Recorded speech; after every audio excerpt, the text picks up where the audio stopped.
بسم الله الرحمن الرحيم سو dhawaada dhamaan asxaabteena meel walba aad joogtaan halkani waa Sahan Academy hoyga barashada aqoonta iyo xirfadaha waxaan ahay macallin Saciid Yuusuf Maxamed macallinka markaasi idin dhiga maadada biology-ga ee fasalka form 4 waxaan markaasi soo diyaarinay cashiro markaasi ama muuqaalo ka hadlayo su'aalo iyo jawaabo ku saabsan maadada biology-ga fasalka waa form 4 parts ayaan u kala saarnay part 1 ayaa muuqaalkan aynu kaga hadli doonaa waxaynu ku soo qaadan doonaa su'aalo iyo jawaabo oo jawaabaha aynu markaasi multiple aynu ka dhignay yani su'aalo oo doorasho ah kadibna marka la doorto jawaabta saxda ah aad markaasi arki doontid marka waxaan filaa markaasi in leeyla socon doono su'aalaha qaabkan ay noqon doonaan waa questions and answers way meeshan part of waxa waaye qaybta markaasi ay ka tahay question and answers ka meeshan question number-ka ama su'aasha numberkeeda qaybtan waxa lagu qori doonaa su'aasha qaybtan waa xarafka waxay noqon karto hadhow waxaan isticmaali doonaa xarfo ayaan isticmaali doonaa su'aasha koowaad ee barnaamijka su'aalaha iyo jawaabaha maadada biology-ga qaybtiisii koowaad waxay tahay wasqoleed maxaa lagu magacaabaa the working units of the nervous system qaybta ka shaqaysiisa habdhiska nervous system-ka ama habdhiska dareensidaha qaybta ka shaqaysiisa maxaa loo yaqaanaa ma neurons ba ma neuroglia ma nerves ba mise waa nerve impulse so marka afar qayb ee b c iyo d way so marka jawaabta saxda ah aan isla eegno jawaabta saxda ah waxay noqonaysaa waa neurons sida markaasi midabka uu kaaga muuqdo markana waxaan aadaynaa question 2 oo markaasi ah su'aasha labaad ee barnaamijka su'aalaha iyo jawaabaha ee maadada biology-ga qaybtiisa koowaad su'aasha labaad waxay ku leedahay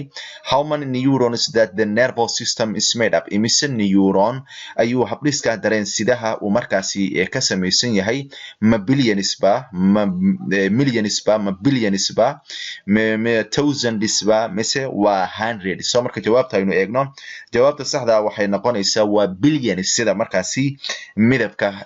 kaaga muuqda question 3 haddaan sii aadno su'aasha saddexaad waxay ku leedahay where the neurons differ halkay ku kala duwan yihiin neuronska ma in shape ay ku kala duwan yihiin qaabka ma in size ayay ku kala duwan yihiin cabirka ma in length ayay ku kala duwan yihiin dhirirka mise all of them oo shape-ka size-ka iyo length-kaba way ku kala duwan yihiin so marka jawaabta saxda aan eegno jawaabta saxda ah waa all of them oo dhammaantooda way ku kala duwan yihiin neuronska markaan aadno su'aasha afraad ama question 4 waxay ku leedahay su'aasha afraad a single neuron hal neuron ayaa mayhaf wuxuu lahaan karaa many yani in badan waxyaabo badan uu lahaan karo ma dendrites ba ma cell body ba ma axon ba mise none way mid yani kuwanba mid walba oo kuwan kamid ah ma ahan yani halkii neuron ma tiro badan oo dendrites uu yeelan karaa ma cell bodies badan uu yeelan karaa ma axon oo badan uu yeelan karaa mise intuba ma ahan jawaab saxda waxay noqonaysaa marka waa wuxuu yeelan karaa many dendrites ayuu markaasi isaga uu yeelan karaa waa dendrites badan haddaan sii aadno question 5 su'aasha shanaad ee barnaamijka su'aalaha iyo jawaabaha maadada ee biology-ga ee fasalka form 4 qaybta koowaad waxay tahay a nervous system is composed of habdhiska dareensidaha wuxuu ka kooban yahay a neurons b neuroglia c AMB D none waxa la yiri neurons neuroglia AMB yani neurons and neuroglia way D na waxa waaye waanan soo marka jawaabta saxda aan eegno jawaabta saxda waxay noqonaysaa waa AMB sida markaasi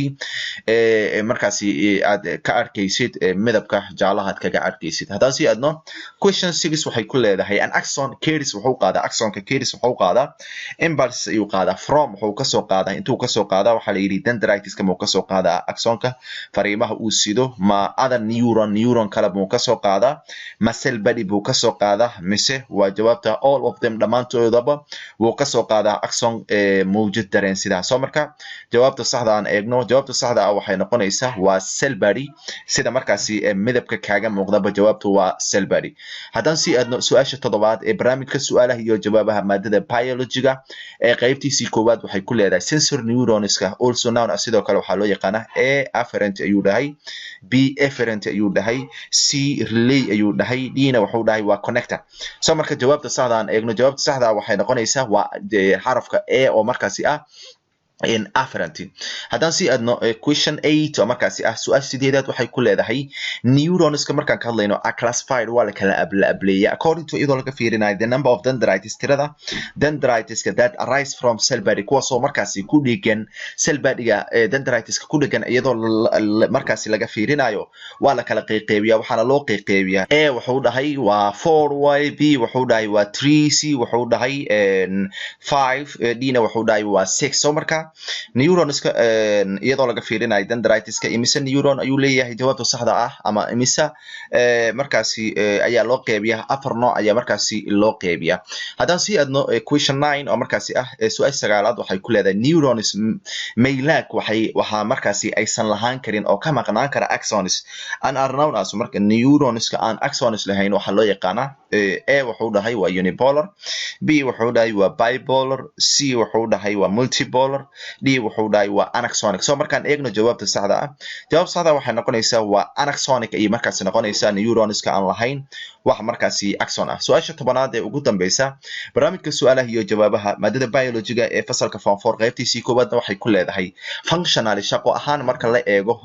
how many types of neurons imise nooc oo neurons ayaa markaasi jirta iyadoo laga fiirinayo functionally aan eegno a wuxuu dhahay 3 b wuxuu dhahay 4 c wuxuu dhahay 5 d na wuxuu dhahay waa 6 so marka jawaabta saxda aan eegno jawaabta saxda wuxuu dhahay waa 3 oo saddex qaybood ayaa markaasi loo qeybiyaa neuronska iyadoo markaasi laga fiirinayo shaqooyinka ayaga ay qabtaan waxaan filaa markan su-aalahan si fiican loo fahmay intaynu kusoo gabagabaynaynaa cashirkeena ama muuqaalkan oo su-aalaha iyo jawaabaha aynu kaga hadlaynay intaynu ku kulmi doono su-aalaha xigana waxaan idinkaga tegaynaa siday nabadiino wassalaamu calaykum waraxmatullaahi wabarakaatu